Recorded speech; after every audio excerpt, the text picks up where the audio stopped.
Hi, ಎಲ್ಲರಿಗೂ ನಮಸ್ಕಾರ. ನಮ್ಮ ಚಾನಲ್ಗೆ ಆತ್ಮೀಯವಾದ ಸ್ವಾಗತ. ಇವತ್ತು ನಾನು ಪುಟಾಣಿ ಹಿಟ್ಟಿನ ಕರದಂಟನ್ನು ಮಾಡ್ತಾಯಿದ್ದೀನಿ. ಪುಟಾಣಿ ಹಿಟ್ಟಿನ ಕರದಂಟಿಗೆ ಬೇಕಾಗುವ ಸಾಮಗ್ರಿಗಳನ್ನು ನೋಡೋಣ ಬನ್ನಿ. ಮೊದಲಿಗೆ ನಾನು ಪುಟಾಣಿಯನ್ನು ತೆಗೆದುಕೊಂಡು ಈ ರೀತಿಯಾಗಿ ಪೌಡ್ರನ್ನು ಮಾಡಿಕೊಂಡಿದ್ದೀನಿ. ನಂತರ ಇದಕ್ಕೆ ಸಕ್ಕರೆ ಬೇಕು, ಹಾಗೆ ಹುರಿದ ಗಸಗಸೆ, ಒಣ ಕೊಬ್ಬರಿ ತುರಿ, ಹಾಗೆ ಸ್ವಲ್ಪ ತುಪ್ಪ. ಒಂದು ತಟ್ಟೆಗೆ ಸ್ವಲ್ಪ ತುಪ್ಪವನ್ನು ಹಚ್ಚಿಟ್ಕೊತಾ ಇದ್ದೀನಿ.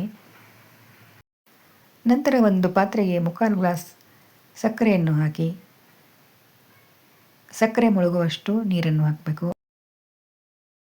ಸ್ವೀಟ್ ಜಾಸ್ತಿ ಬೇಕಾದರೆ 1 ಗ್ಲಾಸ್ ಸಕ್ಕರೆಯನ್ನು ಹಾಕ್ಬೋದು. ಹಾಗೆ ಈ ಕರದಂಟನ್ನು ಬೆಲ್ಲ ಹಾಕಿಯೂ ಮಾಡಬಹುದು. ಇವಾಗ ಸಕ್ಕರೆ ಕರಗಿ ಪಾಕ ಬರುವವರೆಗೂ ಕುದಿಸ್ಕೊಳ್ಬೇಕು. ಮೀಡಿಯಂ ಫ್ಲೇಮಲ್ಲೇ ಈ ರೀತಿಯಾಗಿ ಸಕ್ಕರೆಯನ್ನು ಕುದಿಸ್ಕೊಳ್ಬೇಕು. ನೋಡಿ, ಇವಾಗ ಪಾಕ ಬಂದಿರುವುದನ್ನು ನೋಡಲು ಒಂದು ತಟ್ಟೆಗೆ ಸ್ವಲ್ಪ ನೀರನ್ನು ಹಾಕಿ ಈ ರೀತಿ ಸ್ವಲ್ಪ ಸಕ್ಕರೆ ಪಾಕವನ್ನು ನೀರಲ್ಲಿ ಹಾಕಿದಾಗ ಅದು ನೀರಲ್ಲಿ ಕರಗಬಾರ್ದು. ಇದು ಇನ್ನೂ ಬಂದಿಲ್ಲ, ಇನ್ನೊಂದು ಸ್ವಲ್ಪ ಕುದಿಸಿ. ಇವಾಗ ನೋಡಿ ಹೀಗೆ ಗಟ್ಟಿಯಾಗಬೇಕು, ನೀರಲ್ಲಿ ಕರಗಬಾರ್ದು. ಇವಾಗ ಬಂದಿದೆ, ಸ್ಟವ್ ಆಫ್ ಮಾಡಬೇಕು.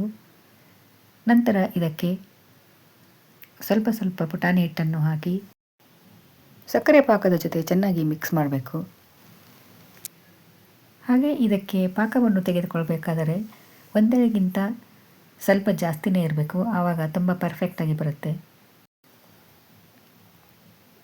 ಈಗ ಇದಕ್ಕೆ ಸ್ವಲ್ಪ ಏಲಕ್ಕಿ ಪುಡಿಯನ್ನು ಹಾಕ್ತೀನಿ. ಪುಟಾಣಿಯನ್ನು ಪೌಡರ್ ಮಾಡಿಕೊಳ್ಳುವಾಗ 1-2 ಏಲಕ್ಕಿಯನ್ನು ಹಾಕಿ ಪೌಡರ್ ಮಾಡಿಕೊಳ್ಬೋದು.